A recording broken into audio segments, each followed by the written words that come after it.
13টি প্রশ্নের আজকের অতিথি বাংলাদেশের সর্বকনিষ্ঠ উপজেলা চেয়ারম্যান সাবেকুন নাহার শিখা। আপনি বাংলাদেশের এই মুহূর্তে সর্বকনিষ্ঠ উপজেলা চেয়ারম্যান। আপনার উপজেলাটার নাম কি? আমার উপজেলার নাম পাঁচবিবি উপজেলা। এটা জয়পুরহাট সদর 1 আসনের মধ্যে পড়েছে, জয়পুরহাট জেলাতে, এবং হিলি সীমান্তবর্তী উপজেলা আমার এটা। এই কম বয়সে আপনি উপজেলা চেয়ারম্যান হয়েছেন। আপনি কোনো দলীয় কোনো প্রার্থী না, আপনি স্বতন্ত্র। জি, আমি একদম নিউট্রাল। একদম নিউট্রাল।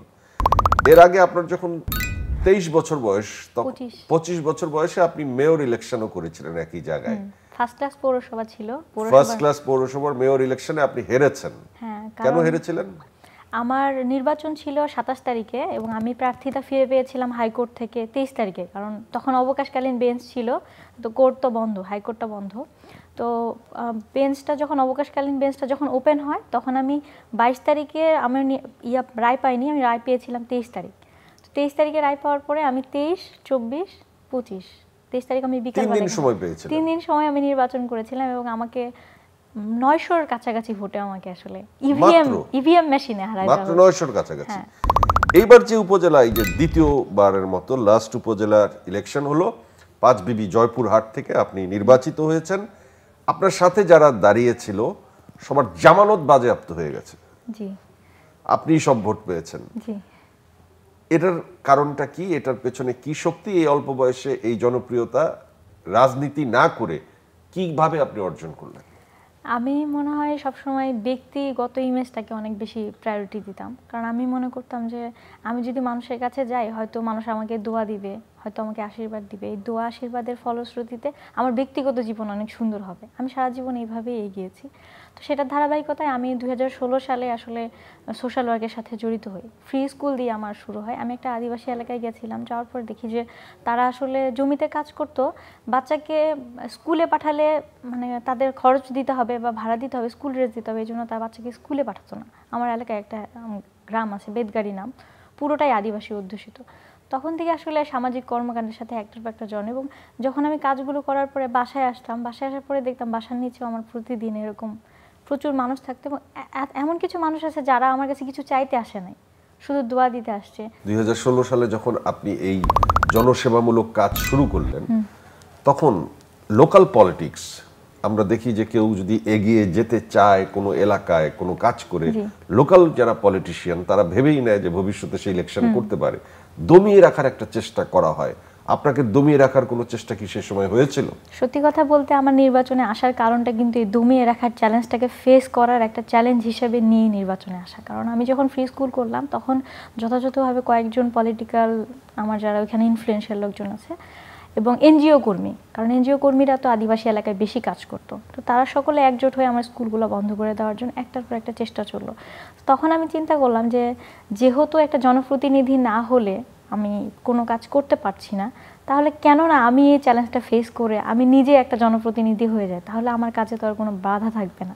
তার মানে আসলেই মানুষের উপকার করবার জন্য একটা পথ পদবি দরকার হয়, তা না হলে নিজস্ব চেষ্টা থাকা সত্ত্বেও অর্থ খরচ করে আসলে ফাইনালি উপকারটা করা সম্ভব না। কারণ নেতারা একটা প্রশ্ন আপনার দিকে আঙুল দিয়ে করবে, আপনি কি এই এলাকায় যে আপনি কাজ করতে আসছেন, আপনি যতই এলাকার জন্মভূমি হোক, আপনি ওখানে জন্মগ্রহণ করেন, তবুও নেতারা আপনি কাজ করতে গেলে আপনাকে আঙুল তুলে জিজ্ঞেস করবে যে আপনি কে, আপনি কেন, আপনি দরকার নেই। এই যে আপনার 25 বা 27 বছর বয়স, যেটাই আপনি আমাদেরকে বললেন, 27, এই সময় উপজেলা ইলেকশনে আপনি যখন নামলেন, তখন বাকিরা অনেক টাকা নিয়ে নেমেছে নিশ্চয়ই। আমরা সারা দেশের খবর জানি যে অনেকেই অনেক টাকা উপজেলা চেয়ারম্যান ইলেকশনে এবার খরচ করেছে, 10 কোটি 20 কোটি এরকম আমরা শুনি, 50 কোটিও শুনি, কিন্তু সত্য মিথ্যা জানি না। আপনার কত টাকা খরচ হয়েছে এবং আপনি যখন টাকাওয়ালা লোকদের সাথে যদি আপনি কম টাকা খরচ করে থাকেন, আপনার কৌশলটা কি ছিল? তাদের কৌশলের সাথে আপনি কিভাবে কৌশলে মাঠে থেকেছেন? আমার একটা বড় কৌশল এটাই ছিল যে আমি আমার ভোটে সকলকে সম্পৃক্ততা করেছিলাম। যেমন আমার মেয়র নির্বাচনে আমি কিন্তু একটা জিনিস শিখেছিলাম। আমি যখন আমার মেয়র ইলেকশনের সময় আমার প্রার্থীরা বাতিল হয়ে গেল, আমি এখান থেকে ফোনে ফোনে সবাইকে বারবার বলছিলাম, আমি তো ভোটটা করতে পারছি না, আমার হয়ে আপনারা মাঠটা গোছান, আমি রায় নিয়ে ঠিকই ফিরবো। তো ওই কৌশলটা আমার এবারও কাজে লেগেছিল। আমি আমার যতগুলো ইউনিয়ন আছে, আমার 8টা ইউনিয়ন এবং একটা পৌরসভা মিলে আমার 2,07,000-এর কাছাকাছি ভোটার। তো আমি সকলকে বলেছিলাম যে এই ভোটটা তো আমার একার পক্ষে করা সম্ভব না, আপনারা ভাগাভাগি করে নেন এবং আপনারা আপনাদের মতো করে পুরো জিনিসটা অর্গানাইজ করেন, আমার দিক থেকে সার্বিক সহযোগিতা থাকবে এবং যে যেটা যতটুকু কন্ট্রিবিউশন করতে পারেন আপনাদের জায়গা থেকে করেন, আমি নির্বাচিত হওয়ার পর আপনাদের কাজের মাধ্যমে আপনাদেরকে আমি সেই ঋণটুকু পরিশোধ করে দেওয়ার চেষ্টা করব। এবং আমার মনে হয় মানুষ আমার এই কথাটাকে সাড়া দিয়েছে, কারণ আমার কর্মীরা তারা যে ক্যাম্প করেছিল নিজস্ব খরচে ক্যাম্প করেছিল, আমাকে কিন্তু নির্বাচনী ক্যাম্পের কোনো খরচ এক্সট্রাভাবে দিতে হয়নি। কেউ কারো দোকানের মধ্যেই পোস্টার লাগিয়ে সে ক্যাম্প করে বসেছিল, একজনের বড় একটা অফিস আছে সে ওইখানে ক্যাম্প করে বসেছিল। তো এই জন্য আমার মনে হয় আমার অনেক কম খরচ লেগেছে এবং আমি ভোট একটা টাকারও কোথাও কিনিনি। জিলাপি খাওয়িয়ে ভোট কেনার একটা প্রচলন আপনার এলাকায় ছিল, আপনি জিলাপি কিভাবে খাইয়েছেন বা আপনি জিলাপি খাওয়া কিভাবে বন্ধ করিয়েছেন? আমি যখন নির্বাচনের দিন, আসলে খুব দুর্ভাগ্যবশত কারণে নির্বাচনটা আমাদের 21শে মেতে ছিল, দ্বিতীয় ধাপে নির্বাচন, এবং ওই সময় আসলে আমাদের এলাকায় ধান কাটার একটা পূর্ণ মৌসুম, মানে যখন ধান কাটা শুরু হয় পিক টাইম ছিল ধান কাটার। তো তার আগের দিন রাতের বেলা হঠাৎ একটু ঝড় হলো, তো ঝড়ে ধানগুলো নুয়ে গেল, ধান যে মাটির সাথে নুয়ে যায়। তো স্বাভাবিকভাবে কৃষকরা তো ধানের উপর নির্ভরশীল, আমাদের এলাকা সকলেই। তো আমরা দেখলাম যে উপস্থিতি সেভাবে ভোটার উপস্থিতি খুব কম, এবং আমি দেখছিলাম যে সকল ক্যান্ডিডেটই মোটামুটি আমার ওইখানে যারা বড় বড় ক্যান্ডিডেট ছিল, পূর্বের চেয়ারম্যান সহ আরও সকলেই ছিলেন ভালো ভালো বড় এবং সিনিয়র ক্যান্ডিডেট ছিলেন সকলে, ওনারা দেখলাম যে একটা করে স্লিপ ধরা দিচ্ছিল, সেটা 1 কেজি জিলাপির স্লিপ। তা আমি একটা দোকানে যখন যেয়ে দেখলাম যে মহিলা স্লিপ দিয়ে দিচ্ছে, এবং আমার কাছে কয়েকটা মহিলা খুব, যেহেতু গ্রামের মহিলা ওনারা সহজ সরল, আমার কাছে খুব সুন্দর করে আবদার করলো যে জিলাপি না খাওয়ালে ভোট আসলে দিব না। তো তখন আমি ওই যে একজন মহিলা ছিলেন দোকানের মালিক, আরেকজন তার হাজব্যান্ড জিলাপি ভাজছিলেন, আমি বললাম যে আপনি কতটুকু জিলাপি বানাতে পারবেন একদিনে? তো উনি বললেন আপনি যত চাইবেন আমি ততই বানাতে পারবো। তো ওই কেন্দ্রে আমার 3800 ভোটার ছিল, 3800। তো আমি ওনাকে বললাম আপনি 3800 জিলাপি বানিয়ে দেন, আমি 3800 জিলাপি স্লিপ তাহলে আপনাকে দিচ্ছি। উনি বললেন এটা তো আমি পারবো না। তখন আমি বললাম তাহলে আমি যেহেতু সবগুলো ভোটারকে দিতেই পারবো না, তাহলে আমি একজনকে দিব না, সবার সাথে ছোট বাচ্চা আছে, বাচ্চারা নিয়ে অনেকে আসছে, একজন যদি জিলাপি নিয়ে যায় আরেকজনের বাচ্চা মন খারাপ করবে, সে মহিলাটা মন খারাপ করবে, সে অনেকভাবে কষ্ট পেয়ে চলে যাবে সেই জায়গা থেকে। তো যেহেতু পারবেন না সেহেতু তাহলে আমি কাউকে এই জিলাপি দিতে পারবো না, একজনকে বঞ্চিত করা আমার পক্ষে সম্ভব না। তখন মহিলাটা সুন্দর করে জিলাপির দোকানটা বন্ধ করে দিল এবং এলাকার সকলে জিলাপির দোকানগুলো বন্ধ করে নির্দ্বিধায় সকলে ভোট দিয়ে গেল। আপনার এজেন্ট দেবার ক্ষেত্রে আপনি একটি কৌশল নিয়েছিলেন, যেটা অফ দ্য রেকর্ডে আলোচনা হচ্ছিল, কৌশলটা কি ছিল? আমি জানতাম যে যেহেতু অনেক প্রভাবশালী ক্যান্ডিডেট আছে, তো তারা আমার এজেন্টকে হয়তো বিভিন্নভাবে ভয়ভীতি দেখাতে পারে, এবং রেজাল্ট শিটটা নেওয়ার সময় যে তার উপস্থিতি এটা হয়তো তাকে নাও রাখতে যেতে পারে, বের করে দিতে পারে। তো এই কারণে আমি এবার কৌশলটা নিয়েছিলাম, আমি আমার সাথেই আমার একজন কর্মী যিনি আছেন, আমি তাকে কাউকে না জানিয়ে পোস্টার বা কোনো কিছু না ছাপিয়ে তাকে আমি ফুলের টব নামে একটা মার্কা নিয়ে তাকে আমি মহিলা ভাইস চেয়ারম্যানের একটা নির্বাচনে দাঁড় করিয়ে দিয়েছিলাম। তো তার কারণে আমি ডাবল এজেন্ট পেয়েছিলাম সব জায়গায়।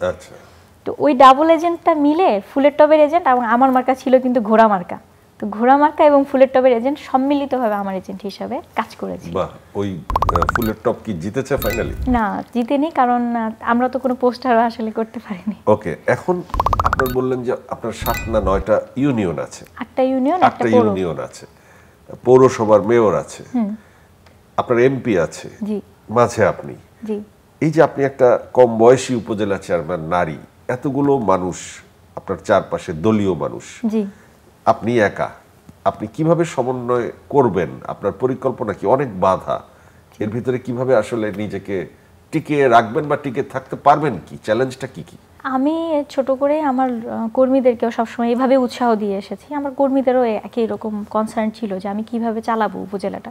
তো আমি সবাইকে সবসময় একটা কথাই বলে এসেছি যে যেমন আপনার বাসার সামনে একটা রাস্তা বন্ধ হয়ে গেছে বা একটা হয়তো পানি যাওয়ার চলাচলের রাস্তা বন্ধ হওয়ার কারণে আপনার জমি ক্ষতিগ্রস্ত হচ্ছে, এটা কি আপনি মাননীয় প্রধানমন্ত্রী পর্যন্ত গিয়ে বলতে পারবেন?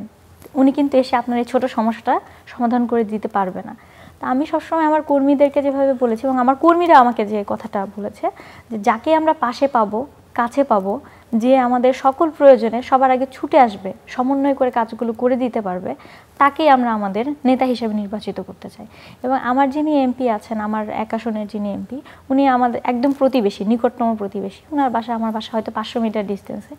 তো ওনাকেও আমার বরাবরের জন্য আমার শ্রদ্ধাবোধ, ওনার প্রতি আমার সর্বোচ্চ শ্রদ্ধাবোধ, আমি ওনার মেয়ের বয়সের, এবং আমি চাই যে তারা সকলে চাই যে যেন এতটুকু আমাকে দোয়া করতে পারে, আমি যেন আমার হাত দিয়ে একটা দুটো হলেও ভালো কাজ যেন করে যেতে পারি। আচ্ছা, এই যে উপজেলা চেয়ারম্যানের সময়, যার চেয়ারম্যান হবার সময় মানুষ যে এত টাকা খরচ করে, এই টাকাটা আসলে উঠে আসে কিভাবে, মানে কৌশলটা কি? উপজেলাতে যে কাজগুলো হয় সেটা হচ্ছে একটা বড় রকমের কারাপশন হতে পারে, দুর্নীতি যেটা আমি বললাম, সেটা হচ্ছে কিছু নিয়োগ বাণিজ্য উপজেলাতে হয়। সেক্ষেত্রে এলাকার মানুষের হিংসার তোপের মুখে পড়তে হয়, কারণ একটা স্কুলে কিন্তু একটা এলাকার সবগুলো বাচ্চাই যায়। স্কুলে আপনি একটা অযোগ্য লোককে নিয়োগ দিয়ে দিলেন, এরকম অনেক অহরহ ঘটনা আছে যে লিখতে পারে না নাম কিন্তু স্কুলে শিক্ষক হয়ে আছে। তো নিয়োগ বাণিজ্যটা করে হয়তো তারা একটা অবৈধ পথে অর্থ উপার্জনের চিন্তা ভাবনা করে, কিন্তু আমি যেটা মনে করি, আমার যে দৃষ্টিভঙ্গি দিয়ে আমি যেটা চিন্তা করি, যে হয়তোবা মানুষ এটা আগামীর বীজ বপন হিসেবে চিন্তা করে যে আমি এমপি হওয়ার পূর্ব প্রস্তুতি। কারণ উপজেলাতে ভোটার অনেক বেশি থাকে। আপনাকে আমি একটু আগে বললাম যে 2,07,000 কাছাকাছি আমার ভোটার। আপনি ঢাকায় নর্থ সাউথ থেকেও লেখাপড়া করেছেন। নর্থ সাউথ ইউনিভার্সিটি থেকে আমি ডাবল মেজর নিয়ে পড়ালেখা কমপ্লিট করেছি। বিশাল ব্যাপার। আপনার একটা ঘটনা আমরা জানি, সেটা হচ্ছে যে আপনার যখন 15 বছর বয়স তখন আপনার একটা মানে আপনার বিয়ে হয়েছিল। বিয়ের ঘটনাটা একটু বলবেন? এটা কিন্তু একটা শোনার মতো ঘটনা, কারণ আপনার এলাকাটা অজপাড়াগা। হ্যাঁ। আপনার হাজবেন্ড আপনাকে কিভাবে বিয়ে করেছিল, কোন বয়সে? 15 বছর বয়সে কিভাবে আপনার বিয়ে হয়েছিল? আসলে 15 বছর বয়স যখন আমার ছিল তখন আমার হাজবেন্ড তার এক বন্ধু, আমার দুঃসম্পর্কের দুলা ভাই হয়, তার মাধ্যমে আমার ছবি দেখেছিল। ছবি দেখে ঢাকা থেকে মনস্থির করেছিল যে ও আমাকে বিয়ে করে আনবে। তো ও যাওয়ার পরে আসলে আমার বাসা থেকে বিয়ের জন্য রাজি ছিল না, কারণ ফ্যামিলি চাচ্ছিল অ্যাটলিস্ট 18 বছরের পর বা হয়তো বা অনার্সে ভর্তি হলে মেয়েকে বিয়ে দিবে। তো সে একরকম এমন একটা জিদ করছিল যে বিয়ে না করে সে এলাকা থেকে আসবে না। তো এলাকার মানুষ বলতেছে একটা ছেলে বারবার ঘোরাফেরা করতেছে বাড়ির আশপাশ দিয়ে, তার মানে নিশ্চয়ই মেয়ের সাথে ছেলে একটা সম্পর্ক। আমার বাবা একটু খুব কনজারভেটিভ, মসজিদ কমিটি, মাদ্রাসা কমিটি এগুলো নিয়ে সবসময় আমার বাবা ব্যস্ত সময় কাটায় অনেক বেশি। তো উনি আসলে লজ্জায় পড়ে যে মেয়ে সম্পর্ক করছে, মেয়েকে বাসা থেকে পালাই নিতে আসছে, এরকম একটা লজ্জায় বা এম্বারাসিং একটা সিচুয়েশনে পড়ে সে তখন আমাদের দুজনের বিয়ে করায় দেয়। এই 15 বছর বয়সে আপনার বিয়ে হয়। আপনি সুখে আছেন তো? আলহামদুলিল্লাহ, যথেষ্ট ভালো। আপনি একটি ছেলে সন্তানের জননী হয়েছেন খুবই 6 মাস আগে। জি, 16 ডিসেম্বর আমার ছেলে। 16 ডিসেম্বর আবার উপজেলা চেয়ারম্যান হলেন। জি। ছেলে হবার পরে যে গলার মালাটা দেখা যাচ্ছে, এটা আপনার হাজবেন্ড আপনাকে বানিয়ে দিয়েছে, এটা আপনাদের ট্র্যাডিশন। জি। এই মালাটার দাম কত? আমার আসলে জানা নাই, কারণ হয়তো এটা তো স্বর্ণের তো নাকি ডুপ্লিকেট? স্বর্ণের, বাট খুব হয়তো অল্প হতে পারে, বেশি হতে পারে, আমার জানা নাই। কারণ এটা আমাকে যেহেতু উপহার হিসেবে দেওয়া হয়েছিল, একটা মা হওয়ার জন্য যখন বলা হলো যে ছেলেকে জন্ম দেওয়ার সর্বোচ্চ কৃতিত্বটা তার মায়ের, তো আমি এটাকে আসলে সম্মান হিসেবে। আপনি অফ দ্য রেকর্ড বলছিলেন ছেলে হলে পরে এরকম উপহার পাওয়া যায়, মেয়ে জন্ম দিলে এরকম উপহার কি পাওয়া যায় না? সেই মেয়ে যদি আপনার মতো মেয়ে হয় এবং আপনার মেয়ে হয়, অবশ্যই পাওয়া যায়। এবং এলাকার মানুষ তো বলে যে আমার মতো অগ্নিশিখা যেন প্রত্যেকের ঘরে জন্মায়, কারণ নির্বাচনের পরে কিন্তু আমার নামটা আসলে অগ্নিশিখাই এলাকায়, এখন সবাই আমাকে অগ্নিশিখা নামে জানে। তা আমারও এরকম মেয়ে হলে আমি নিশ্চয়ই খুব খুশি হতাম। অসংখ্য ধন্যবাদ আপনাকে। ধরুন আমি নেই, ক্যামেরার পেছনে কেউ নেই, চ্যানেল আইয়ের দর্শকের উদ্দেশ্যে অগ্নিশিখা কি কথা বলবে আমরা তা শুনতে চাই।